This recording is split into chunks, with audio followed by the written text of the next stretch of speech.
banywanyi ba Kazoza FM ijwi ryo kugwiza umwimbu bagenzi bakunzi namwe b'ikiganiro Deutsche Kurs ndabahaye mwaramutse ndabaramukije ndabaha ikaze muri ikiganiro twabateguriye kuri uno munsi ikiganiro nkuko musanzwe mubimenyereye kiza giterera kiza gifasha uwo wese ari mu kivi mu gikorwa cyo kwiga gusoma kwiga kuvuga kwiga kwandika no kwiga kwimenyereza kumva ikidage mvuze nti muramenyereye ikiganiro kuko ni ikiganiro mutegurirwa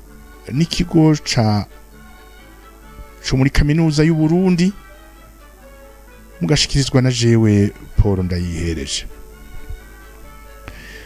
mu kiganiro cy'uno munsi tuza kubandanya dufatiye ku byo twabonye ku ndwi iheze twaravuze aho twibutsa mu by'ukuri icarico temporale preposition tugira ko mbere tuvuga ko tugenda kwiga zitatu muri izo sachant que temporale préposition nkuko muvyumva ni la forme du pluriel de mots zifise une même fonction grammaticale. Il s'agit de donner des précisions, des indications, davantage d'informations sur le temps. Ikintu cabereye ko canke ikintu kizobera ko canke ryari ikintu kiriko kirabera.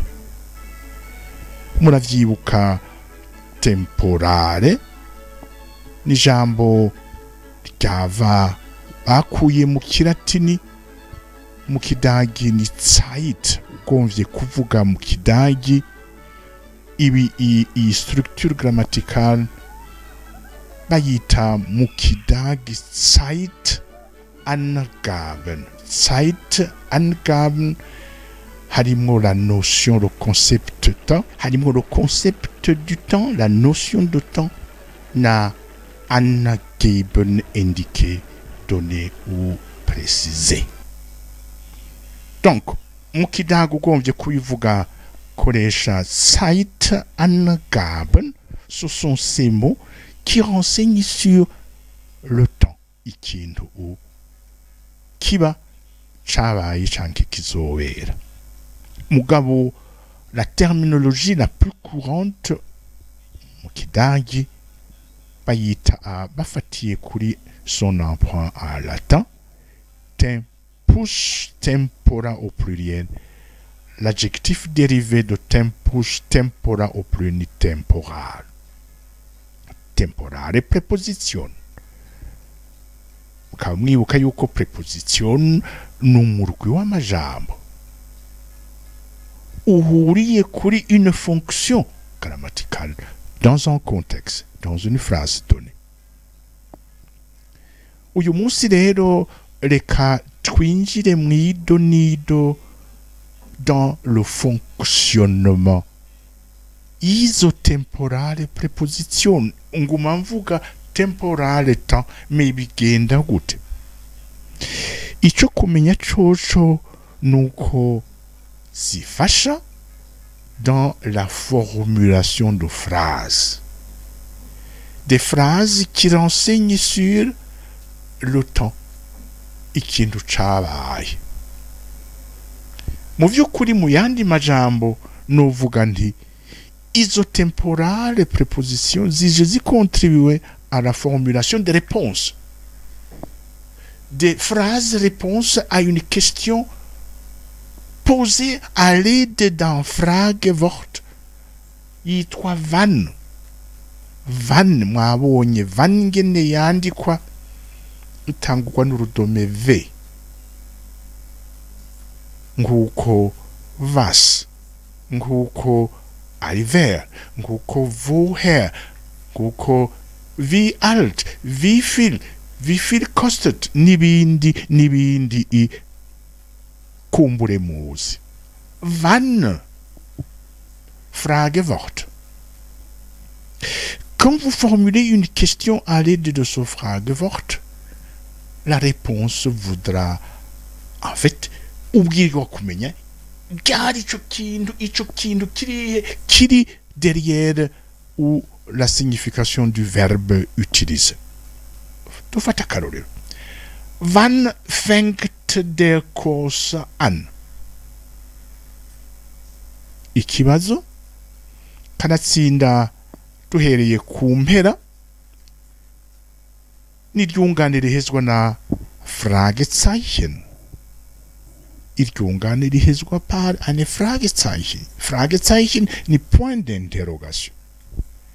C'est une phrase itangurwa na wann, eine Fragewort. Muca mwibuka ngaha ko il s'agit ici bel et bien de eine Frage. C'est une question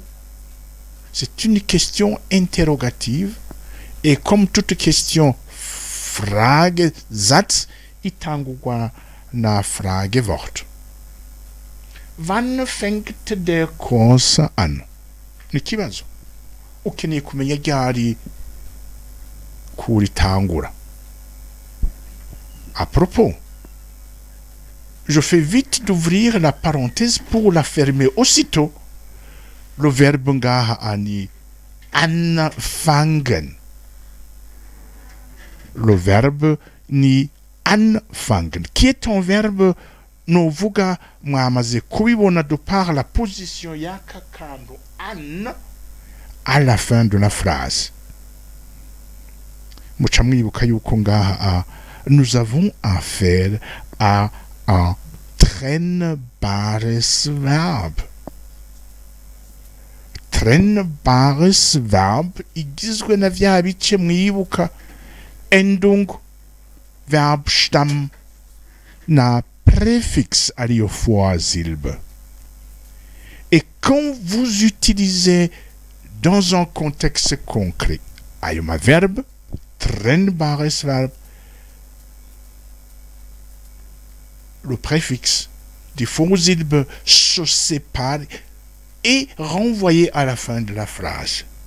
C'est une des caractéristiques du système de conjugaison de ce genre de verbe. Mugabo mwibuke, tout ce qui brille n'est pas de l'or, je serais tenté de dire. Hariho des mots. Hariho des mots à l'infinitif, des verbes à l'infinitif twabonye. Hariho préfixe. Mugabo, pour autant, ce ne sont pas des trennbare verbes. Ngaha, nous avons affaire à un trennbares Verb. Arico gituma préfixe muyibona hariya.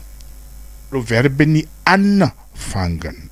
Anfangen isigura le début du cours. Commencer. Anfangen, c'est commencer. Ikibazo ngaha, wann fängt der Kurs an? Ukeneye kumenya une indication. Iki amasaha. Isaha itangura. Aha rero, kubera ukeneye kumenya isaha, indication, le temps, ukoresha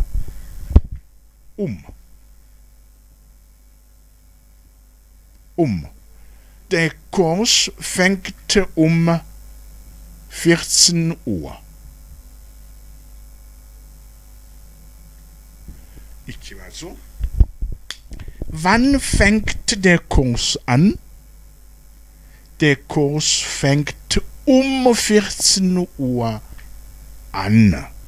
Sindinze ndandika toute la phrase mukaba murazi comment les éléments constitutifs de cette question et réponse ingene zikurikirana. Wann fängt der Kurs an? début de la phrase, premier élément de cet agencement, Fragewort, directement suivi de la forme du verbe employé selon le contexte à la personne qu'il faut et ensuite le sujet. Mais évidemment, comme nous avons un trennbares Verb, préfixe itja à la fin. Et puis enfin, Fragezeichen. Et la réponse, c'est une réponse à cette question. La question porte sur le début, le commencement, l'heure précise où commence le cours. Der Kurs, c'est le sujet. Der Kurs, c'est le sujet. Der Kurs fängt, et puis l'élément d'information souhaité. 14 Uhr an. On peut formuler la même question d'une autre manière. Quand on cherche des précisions sur le temps d'une action, ushobora gukoresha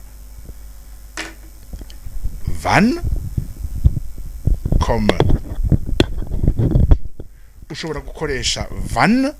comme Fragewort, canke ngaha ushobora gukoresha iyindi kombinaison twabonye igihe twiga ingene babaza, ingene basigura igihe mu kidage. Wie viel Uhr? Wie spät ist es? Wie viel Uhr ist das? Wie viel ngiki? Wie viel Uhr? Mais la question est formulée en commençant par wie viel Uhr gehst du ins Bett? Ici, la question de savoir, ou l'intéressé de savoir, mbega ubwo uyu munsi ntushobora kukubona canke uhavuja kuryama uri kurarondera kubonana n'umugenzi ukeneye kumenya igihe araja kuryama. Ins Bett gehen, c'est aller au lit, aller se reposer. Wie viel ukeneye kumenya. Uwundi ati ich gehe 22 Uhr. Ich gehe 22 Uhr ins Bett. Mwabibonye? Deux manières différentes, mais visant un objectif. Wann, wie viele Uhr? Il s'agit ici de mots qui devraient en fait nous orienter, ou dans la formulation, ou même dans la réponse à donner. Une petite nuance, une petite différence, je dirais même, quand on dit wann, oui, on cherche une réponse, une indication sur la notion temps, le concept temps. Mugabo ngaha ushobora kuvuga isaha, ushobora kuvuga igihe cy'umunsi, cyangwa ushobora kuvuga umunsi mu ndwi. Mwumvise ko ari bibiri? Quand vous posez la question de savoir wann, c'est une question beaucoup plus générale sur ce que c'est que le temps, une action itangurira. Wann fängt der Kurs an?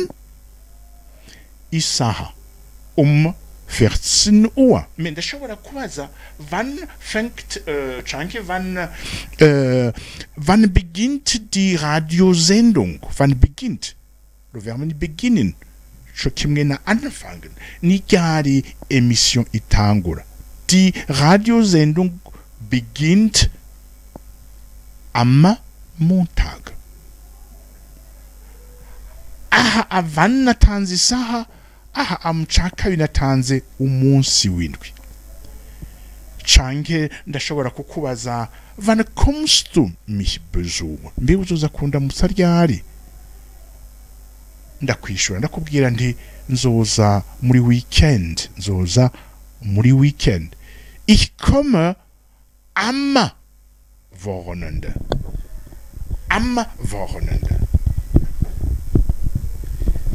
Wann arbeitest du?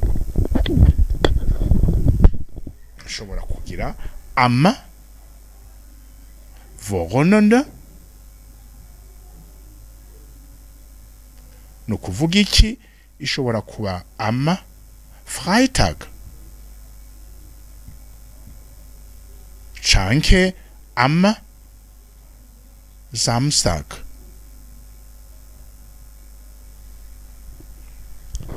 Donc pour vous dire que avec la question wann, c'est une indication de temps, mais de temps vraiment dans presque tous les sens. Wann am Saha 14 Uhr? Wann am Wochenende ni ibihe mundwi am Wochenende canke ibihe vy'umunsi canke karema wann arbeitest du am Abend ku mugoroba canke mu gitondo am Morgen. Donc, avec la question soulevée, posée à l'aide de wann, c'est plus général. Et vous pouvez, selon bien sûr la situation, utiliser des prépositions di preposizioni urashobora gukoresha canke am.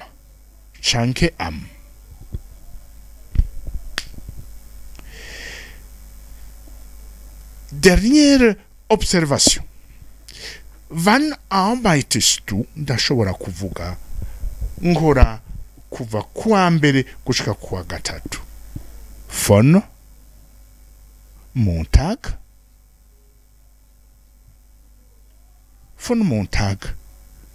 bis Freitag.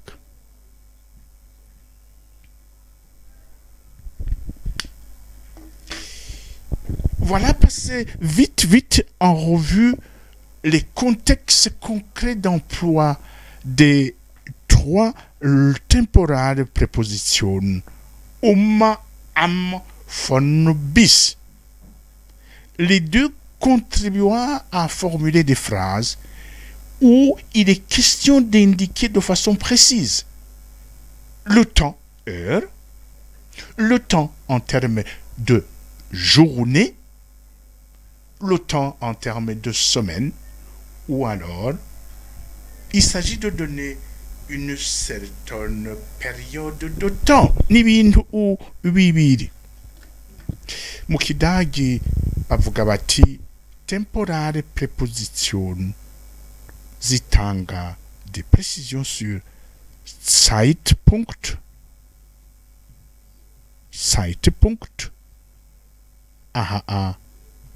canke Zeitraum.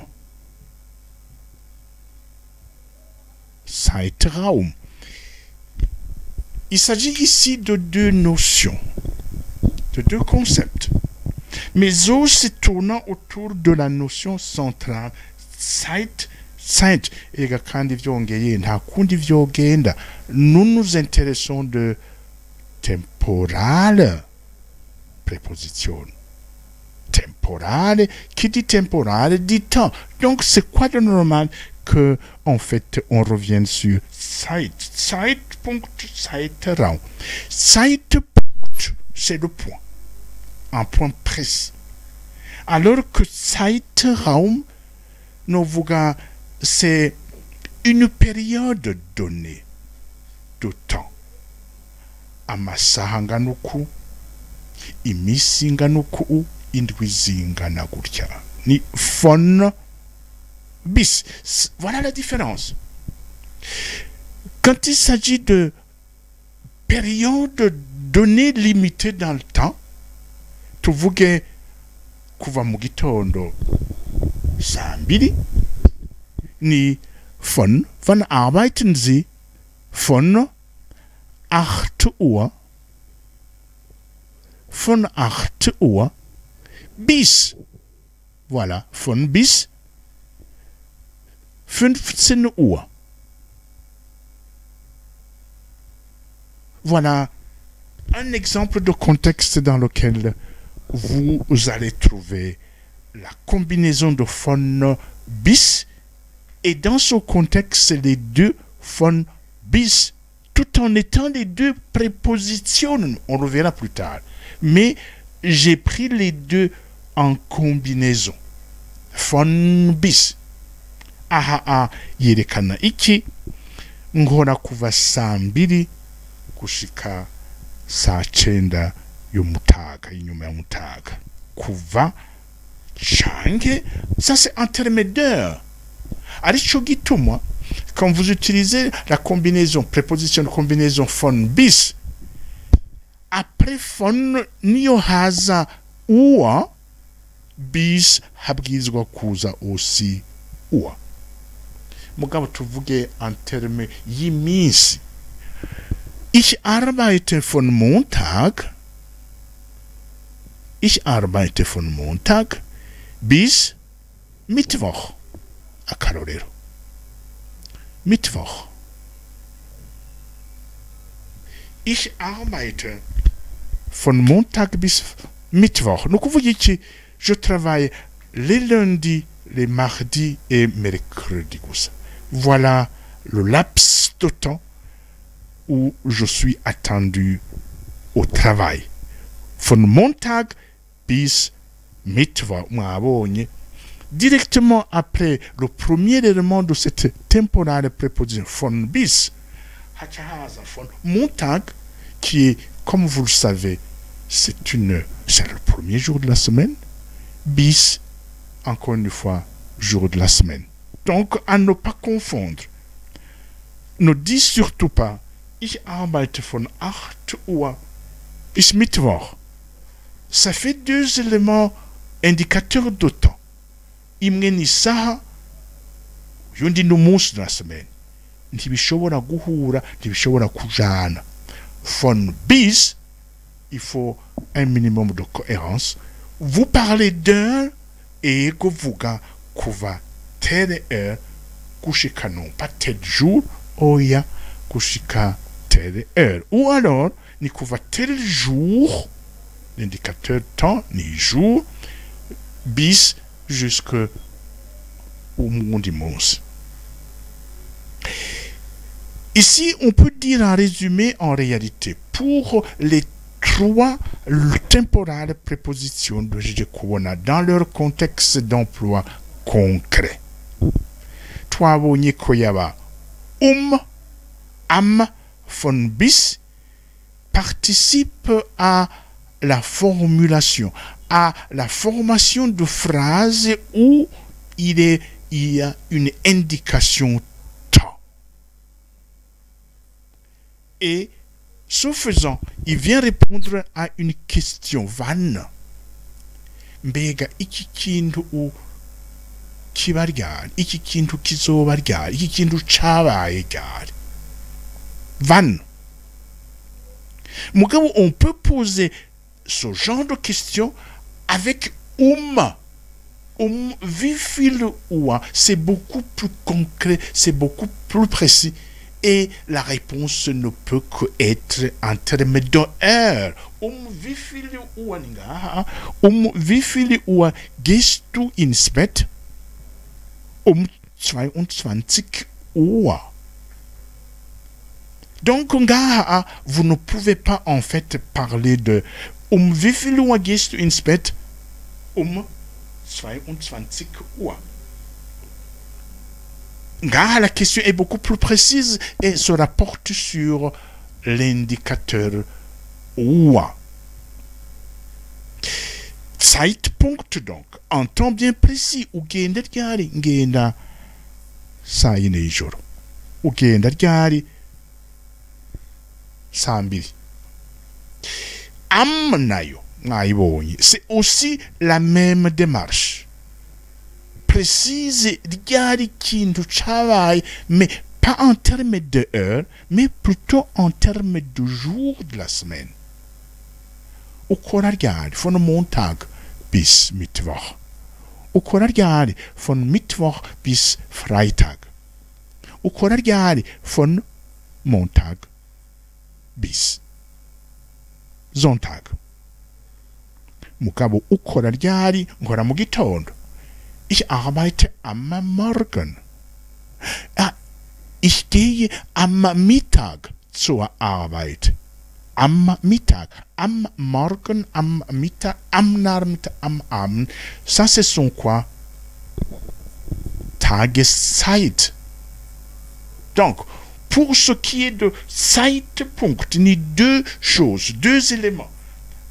Amasaha, ou ukoresha ni clairement Uhrzeit. Uhrzeit. Zeitpunkt am, c'est aussi Zeitpunkt. C'est plutôt deux choses. Tageszeit. Tageszeit. Tageszeit ni mu gitondo saa sita ku mugoroba mw'ijoro. Mais attention, pour ce qui est mw'ijoro, on ne dit pas am Nacht, mais plutôt in der Nacht, qu'on va tuzobona plus tard. Sinon, am Tageszeit ou alors Wochentag. Wochentag.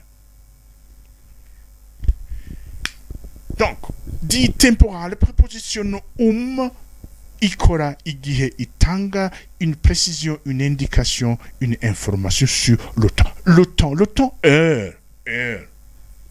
Am nayo itanga aussi une information sur le temps, mais en temps novuga ifisi kipimo ciki ni mu gitondo, ni saa sita, ni ku mugoroba, ni mw'ijoro, avec une précision.